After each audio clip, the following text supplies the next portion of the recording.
Haleluya. Amen. Rufaro kwa muri vaZapupu. Amen. Pamusoro tina mambo Musiamwa, mambo nyoka.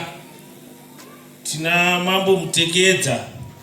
Musiamwa vanova ndo muridzi wevhu ratakatsika.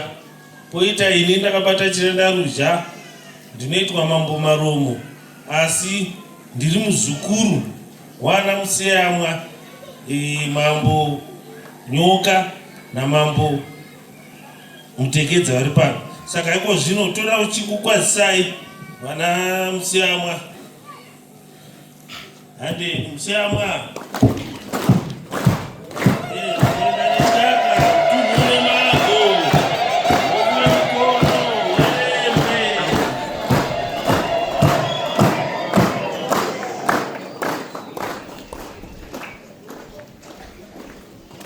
Haleluya, haleluya. Angotendai kuchika pano kasaitsa. Tinoda kutenda zvikuru. Regai nditore mukana uno ndidzorere rukudzo kuna Archbishop Panda wa Mwari.